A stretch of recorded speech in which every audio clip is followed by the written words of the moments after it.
ऊर्जा विभागाच्या माध्यमातून आपल्याला कल्पना आहे की आपण बळीराजा मोफत वीज योजना या ठिकाणी जाहीर केली आणि मोठ्या प्रमाणात 45 लाख कृषी पंप धारकांना मोफत वीज आपण त्या ठिकाणी पुरवतो आहोत।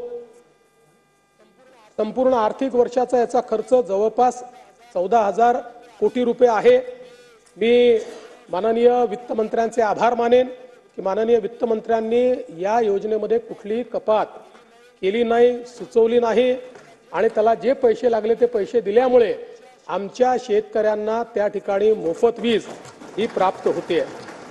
पण त्यासोबत एक महत्त्वाचा प्रकल्प जो देशाकरता पथदर्शी प्रकल्प ठरलेला आहे तो म्हणजे मुख्यमंत्री कृषी वाहिनी हा जो प्रकल्प आपण हातामध्ये घेतलाय। या प्रकल्पामध्ये आपल्याकडे जे आपण फीडर सेपरेशन केलेलं आहे आणि कृषीचे फीडर आपण वेगळे केलेले आहेत, एकूण कृषीला 16,000 मेगावॅट वीज आपल्याला द्यावी लागते। देशामध्ये कृषी करता सर्वाधिक वीज देणारं राज्य हे महाराष्ट्र राज्य आहे आणि ही 16,000 मेगावॅट वीज जी आपण देतो आपल्याला कल्पना आहे की त्याची लँडेड कॉस्ट 8 रुपये प्रति युनिट आहे। 8 रुपये प्रति युनिट आणि आपण शेतकऱ्यांकडून जेव्हा घेत होतो तेव्हाही 1 रुपया 25 पैसे घेत होतो आणि 1 रुपया 50 पैसे घेत होतो, म्हणजे साधारणपणे 6.5 रुपयाची सबसिडी आपण देत होतो। या सबसिडीमध्ये अर्धी सबसिडी ही बजेटमधून जायची, अर्धी सबसिडी आपण उद्योगावर त्या ठिकाणी लागली होती। त्यामुळे उद्योगाचे विजेचे दर देखील हे मोठ्या प्रमाणात त्या ठिकाणी वाढले होते। आपण हा निर्णय घेतला की डिस्ट्रीब्युटेड पद्धतीनं आपली जी फीडर आहेत त्या फीडरचं सोलरायझेशन जर आपण केलं तर ट्रान्समिशनचे लॉसेस होणार नाही, प्रत्येकाला पंप बदला असं सांगावं लागणार नाही आणि म्हणून हा महत्त्वाकांक्षी प्रोजेक्ट हातामध्ये घेतला। मला सांगताना आनंद वाटतो, पूर्ण 16,000 मेगावॅटचं काम सुरू झालेलं आहे। जवळपास 2,000 मेगावॅटचं काम पूर्ण झालेलं आहे आणि 2026च्या डिसेंबर पर्यंत पूर्ण वीज जी आपण शेतकऱ्यांना देतो ही 100% वीज सोलारच्या माध्यमातून जाईल, अशा प्रकारचं नियोजन आपण केलं। आता याचा दुसरा फायदा काय आहे, जी वीज आपल्याला 8 रुपयाला पडायची ती वीज फक्त 3 रुपयाला आपल्याला पडते आहे, म्हणजे युनिट मागे 5 रुपये आपण याच्यामध्ये वाचवतो आहोत। त्यामुळे पुढच्या काळात 2027 पासून दादा आपण जी सबसिडी आम्हाला देताय त्या सबसिडीची म्हणजे तशी आवश्यकता पडेल, पण ती सबसिडी जी आहे ती कारण जेवढे पैसे सबसिडीतनं मिळत आहेत तेवढी विजेची खरेदीची कॉस्टच आपली कमी होणार आहे आणि म्हणून मला असं वाटतं की अतिशय महत्त्वाकांक्षी अशा प्रकारची ही योजना आपण कार्यान्वित केली आणि अतिशय रेकॉर्ड टाइम मध्ये या ठिकाणी केली। गतिशक्ती पोर्टलचा उपयोग करून आपण 9 महिन्यामध्ये सगळ्या विकासकांना जागा उपलब्ध करून दिल्या। काहींना खासगी घ्याव्या लागल्या, तिथे आपल्याला माहिती आहे आपण नवीन मॉडेल आणलं होतं की शेतकऱ्याच्या जमिनी या किरायाने घेता येतील, त्या त्यांनी किरायाने घेतल्या आणि म्हणून जवळपास हे काम अतिशय वेगानं चाललेलं आहे आणि साधारणपणे आपण जर या ठिकाणी बघितलं तर यातनं सगळ्यात महत्त्वाचं शेतकऱ्याला 365 दिवस दिवसा वीज मिळणार आहे, कोणालाही रात्रीच्या विजेची आवश्यकता पडणार नाही आणि जवळपास याच्यामध्ये शासनाच्या सबसिडीची 5,500 कोटी रुपयाची बचत होणार आहे आणि एकूण वीज खरेदी खर्चामध्ये 10,000 कोटी रुपयाची बचत या माध्यमातून होणार आहे आणि सगळ्यात महत्त्वाचं कार्बन उत्सर्जनामध्ये 25% कपात ही एकट्या या योजनेमुळे, म्हणजे जो ऊर्जा विभाग जे कार्बन उत्सर्जन करतं एकट्या या योजनेमुळे त्यात 25%ची पंकजाताई बसलेले आहेत म्हणून त्यांना सांगतो त्यांच्या विभागाला की आम्ही तुमच्या मॅन्डेटमध्ये बसतो आहोत आणि आम्ही 25% या ठिकाणी कपात करतो आहोत। यासोबत विकसित भारत याच्या अंतर्गत आपण एक महत्त्वपूर्ण निर्णय घेतला आणि आपण असं ठरवलं की 2030 सालापर्यंत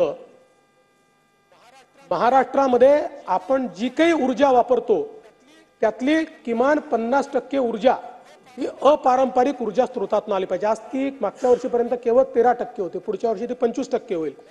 मला सांगताना आनंद वाटतो, हाती घेतलेले प्रकल्प किंवा सुरू झालेले प्रकल्प जे 2030 सालापर्यंत पूर्ण होणार आहेत त्या प्रकल्पात ते पूर्ण झाल्यानंतर 2030 साली महाराष्ट्रामध्ये 52% वीज ही अपारंपरिक ऊर्जा स्रोतातून या ठिकाणी निर्मित होईल आणि जे काही उद्दिष्ट प्रधानमंत्री मोदीजींनी ठरवलेलं आहे ते पूर्ण करणारं राज्य आपला महाराष्ट्र या ठिकाणी ठरेल।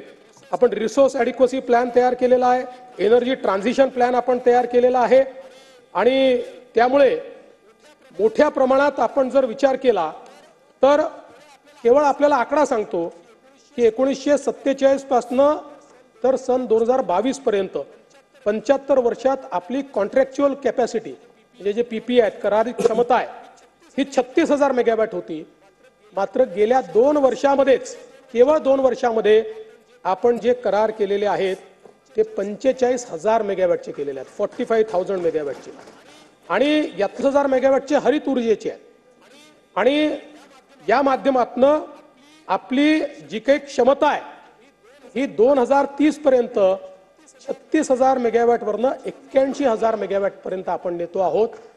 आपल्याला जर $1 ट्रिलियन इकॉनॉमी करावी लागेल तर सर्वात जास्त आपल्याला विजेची गरज पडणार आहे। आज आपण महाराष्ट्राला डेटा सेंटर कॅपिटल केलाय।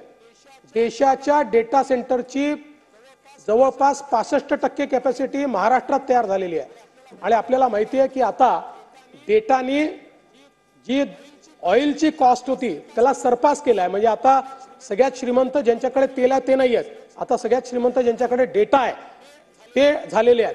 आणि ही जी इकोसिस्टीम आहे याच्यामध्ये सगळ्यात महत्त्वाचं काय आहे, डेटा सेंटर याचं रॉ मटेरियल काय आहे, याचं रॉ मटेरियल वीज आहे आणि म्हणून त्यांना हरित वीज आपल्याला देता आली पाहिजे आणि यातनं डेटा सेंटरच्या रिव्होल्यूशन मध्ये महाराष्ट्र पहिल्या क्रमांकावर असला पाहिजे या दृष्टीने आपण या ठिकाणी प्रयत्न केलाय। आणि पुढच्या 5 वर्षाकरता आपण जे 45,000 मेगावॅटचे ऊर्जेचे करार केलेले आहेत, मला सांगताना आनंद वाटतो की गेल्या 2 वर्षातले करार हे वीज खरेदी करार आतापर्यंतच्या सर्वात कमी दरामध्ये आपण केलेले आहेत, सर्वात कमी दरामध्ये। त्यामुळे मला असं वाटतं की एक प्रकारे आपले दर आता देशाकरता बेंचमार्क दर झाले आहेत आणि यातून कृषी आणि सौर ऊर्जीकरणाचे 16,000 मेगावॅट 3.7 रुपये प्रति युनिट, 11,450 मेगावॅटचे युटिलिटी स्तराचे मोठे सौर प्रकल्प 2 रुपये 70 पैसे प्रति युनिट, 4,300 मेगावॅटचे सौर आणि पवन हायब्रिड 3 रुपये 60 पैसे प्रति युनिट, 28,000 मेगावॅटचे पंप स्टोरेजचे प्रकल्प 3 रुपये 20 पैसे प्रति युनिट आणि 1500 मेगावॅटचे बॅटरी स्टोरेजचे प्रकल्प ज्यामध्ये आपल्याला 2.19 अशी याची किंमत येते आहे आणि नाही 4.60 एवढी याची किंमत येते आहे। यामुळे एकूणच वीज खरेदीचा जो दर आहे हा दर आता आपण खूप मोठ्या प्रमाणात या ठिकाणी कमी केलेला आहे। मागेल त्याला सौर कृषी पंप ही योजना आपण या ठिकाणी सुरू केली आणि आपला परफॉर्मन्स यातला का चांगला आहे असं मी सांगू इच्छितो की 8 वर्षामध्ये सौर पंपाची योजना सुरू झाल्यानंतर 8 वर्षामध्ये राज्यात 1,84,000 पंप स्थापित करण्यात आले। मात्र मागच्या 1 वर्षामध्ये 2.25 लाख पंप हे सौर कृषी पंप आपण स्थापित केलेले आहेत। आता आपला दर प्रति दिवशी 1,000 पंप आपण लावतो, आपल्याला हा दर 1,500 पर्यंत न्यायचा आहे आणि आपण शेतकऱ्यांना चॉईस दिलेला आहे। मोठ्या प्रमाणात आपण एजन्सीज एम्पॅनल केलेल्या आहेत आणि त्यातनं आपण हे करतो आणि नुसत्या या 2,75,000 सौर कृषी पंपामुळे मागच्या 1 वर्षामध्ये 14 लाख एकर जमिनीला सिंचन क्षमता प्राप्त झालेली आहे, हे देखील मला लक्षात आणून द्यायचं आहे।